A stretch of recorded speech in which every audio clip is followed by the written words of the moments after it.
Hi guys, look, I'm not a doctor. Whatever I say to you is not medical advice. Now, having said that, I promise you with this test card, which you can totally make at home by yourself and a smartphone, you can do a pretty accurate screening test for COVID. Yeah, that's right.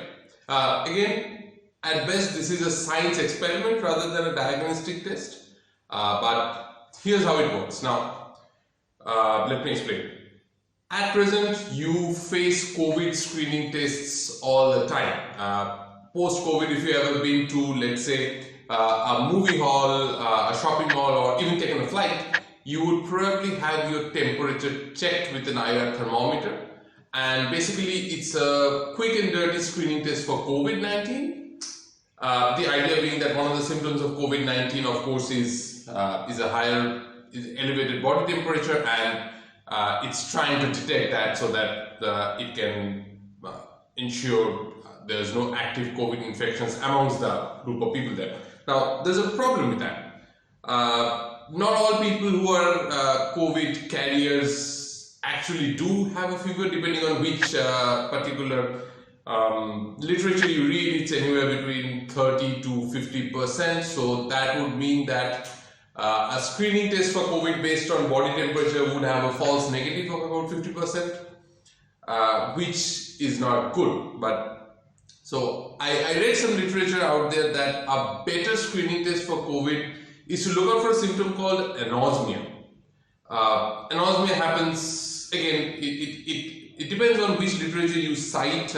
Anosmia happens about between, I guess, about 60 to 70% of people who are who are COVID carriers, and that's especially true for COVID carriers who are up and about, who are largely asymptomatic or mildly symptomatic, but still infectious. So, if you could detect anosmia by screening for them before people go head out to public spaces, it will be a much more accurate test or a much more accurate screening test for COVID-19.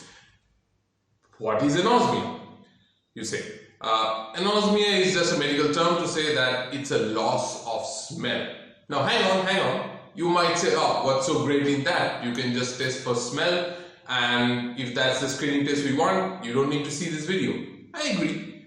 But here's my question to you. So you have 500 people waiting to get into an aircraft, and you need to test each and every one of them if they have their sense of smell. Now how do you do that? The solution is not trivial actually. You could, in theory, give them a piece of lemon to sniff, because, life gives you lemons. Okay, that wasn't funny. Anyway, so you could give them a piece of lemon and ask them to sniff. It's impractical to say the least. You don't want 500 people to be touching a soggy piece of produce. Not good idea, disgusting. You could give them a cup of coffee to sniff, and they might, say it's coffee. Again, these are not practical solutions, and furthermore, you can identify them. You can look at this lemon and say, oh, it's a lemon, so it must smell like lemon. So this doesn't work. Now, I've thought about it, and we need a source of smell, a source of odor, which is inexpensive, disposable, and more importantly, it has to be unidentifiable. It must not look the part with respect to whatever it is supposed to smell like. I have scoured the internet, and there was a solution waiting for me because I make a lot of soap and I go through a lot of these vials of essential oil. Now, this one is orange, for example. You can get a myriad types of these. There are at least hundreds, if not more, of essential oil, anywhere between orange, jasmine, rose, and some exotic ones even I've never heard of. They are, I shouldn't call them inexpensive, but with a vial like this, you can make, I'm guessing, 1,000 or perhaps more of these test cards, no problem whatsoever. So now, and this, it's an overpowering smell that they have, so when you use them, you need to dilute them. Now, you obviously cannot pass around a vial of this to every person. You need a way to, let's say, a way to deliver these. And the way I have thought of is to soak them in strips of paper. So what I do is I take a strip of paper, this one is about a centimeter thick, doesn't really matter what's the exact dimensions. I cut them into smaller strips of about 3 centimeters. So that's the size of the actual test strip that I use, so 1 centimeters by 3 centimeters. And what I do is I soak these strips of paper with different kinds of essential oil, and depending on which country you're from, you can obviously select the most common odors that your countrymen would be able to recognize. In India, for example, camphor is a very common smell which we can easily identify, but I would imagine that will not be true for other countries. So what I'm going to do is basically infuse these strips of paper with essential oils of different types. And before you do that, what you do is you put on gloves, and you also try to sanitize the work surface as much as possible. You don't want these odors to cross-contaminate each other. By the way, I'm using a perfumeless hand sanitizer. You don't want to use the perfumed hand sanitizer. That will have its own smell. Again, as I explained to you, these are highly overpowering, so you don't need to use the full strength. What I do is I basically dilute it. So let's use this one. So this is probably, this is also lemon. And what I have here is a spray bottle filled with isopropyl alcohol. You can use any alcohol, doesn't really matter. And this is about 50 milliliters. And in that 50 milliliters, what I do is I add about okay, so this is half a milliliter, and I'm going to use a little more, another half milliliter. So 1 milliliter of essential oil in about 50 milliliters of isopropyl alcohol. This ratio works okay with me. Again, feel free to use a more dilute or a more concentrated solution. It's personal choice really. And then what you do is you lay out these small strips of paper on your work surface, and then you just spray away. Oops. Oh yeah, it smells like lemon for sure. You give them a good spray, and then basically you just wait for them to dry. So once these strips are dry, you need to put them in a package. You need to seal them. So here's what you will need to do that. I have here a strip of transparent plastic. Doesn't really matter what you use, as long as it's a little stiff. You can cut up transparencies, no problem. So I cut them at a size of 1 inch by about, I think this is about 4.5 inches. The exact dimensions really doesn't matter. Just ensure that the thickness of this, which is 1 inch, matches with a tape, sticky tape, because that's what you will use to seal these things together. So you basically, how you do that is you sandwich it between two strips of plastic. Let me show you how. So I start by having a straight edge on a piece of normal kitchen aluminum foil, and then I take out a small length of sticky tape and cover about 1.5 centimeters from the leading edge, and I try to make sure that the edge on the aluminum foil is as square as possible to the tape length. And you'll see later this is just so that we have a nice pull tab at the end to take the tape apart at a later time. And then I have to roll out about 4.5 to 5 inches of tape, and this is sticky side up, and I'm just here trying to measure the length with the piece of plastic that I showed you earlier, and I'm making sure that about, again, 1.5 centimeters of overlap between the aluminum foil and the plastic piece.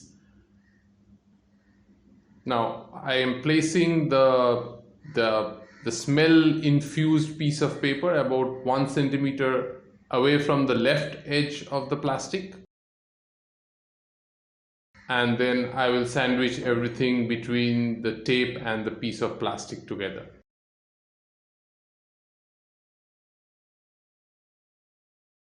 And press everything down so that everything is sealed. Now you don't cut the sticky tape exactly at the edge of the plastic piece. You keep about 2 centimeters of excess, and what I do with that is I fold it over the edge just for a bit of extra strength, nothing else. And then what I do is I use a pair of scissors to trim everything flush, and this is that pull tab that I was talking about. So now what you basically have is a source of smell sealed and sandwiched between 2 pieces of plastic. Okay, so that completes the test card itself. Now if I were to take the test, all I have to do is simply peel this off, take a sniff, and just report what smell I am getting, and the person administering the test will only need to match whether, so this one is lemon, whether I am reporting lemon or not. Now there's a problem with that, in that in reality when you want to deploy this for again 500 people, you need the test administrator to know what smell this would be. This might be lemon, this might be orange, this might be sandalwood, it can be anything. So you need a label to identify them. You could write lemon over here, but that defeats the purpose. The person taking the test would say, oh, it's lemon, so it must smell like lemon. So clearly that's not the correct way. Again, it needs to be double blind, is that the correct word? The person taking the test would not know what the smell is. Now I toyed with a couple of ideas. So my first idea was to add labels with different color codes in them. So for example, red would be lemon, or green would be mint, and so on and so forth. So if I am administering the test, I would give a strip, and if it is red, I would know it's lemon, and I would check whether the person taking the test also reports it as lemon. Now there's a couple of problems with that.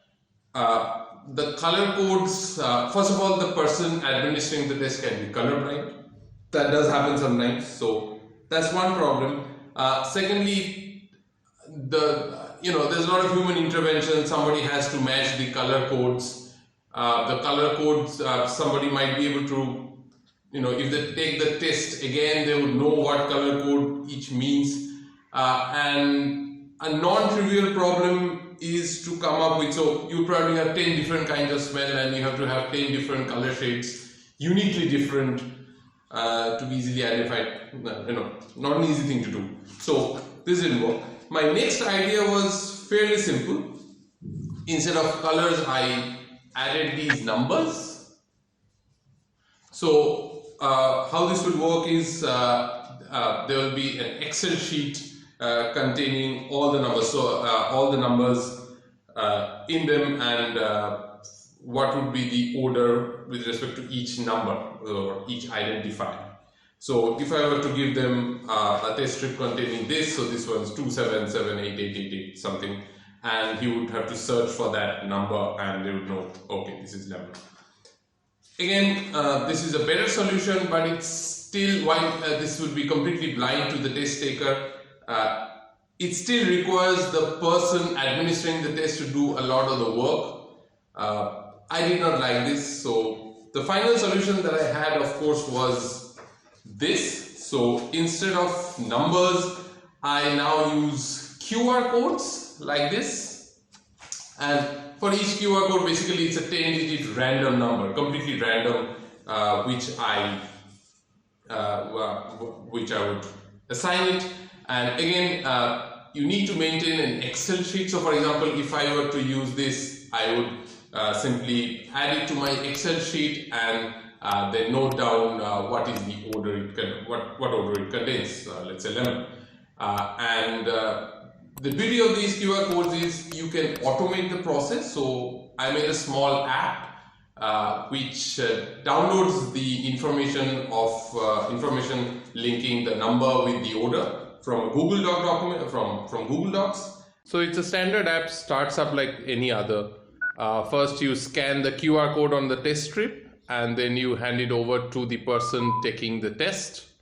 And depending on what she or he reports as the smell, you basically select that, and then you hit next. If the answer is correct, the result is green, which means it is screened negative for COVID, and if the answer doesn't match, it's red, along with an obligatory warning note. Okay, so in a real world scenario, this is how it would look like. The test administrator would take out one of these test cards and scan it in his mobile phone. Okay, and then hand it over to me, who would be the test taker. And what I have to do is I have to peel these two pieces of plastic apart and take a sniff. Okay, so this smells like sandalwood, and I would report it back to the person administering the test, and he would click sandalwood, and depending on whether the answer is correct or not, I would hopefully get a green signal, which means I have screened COVID negative, or if I am wrong, then I'll get a red signal, which means I might be COVID positive. So that's my small idea on how to have a better COVID screening tool. Let me know what you think in the comment section below, and thank you so much for joining me in this video, and I'll see you next time. Goodbye.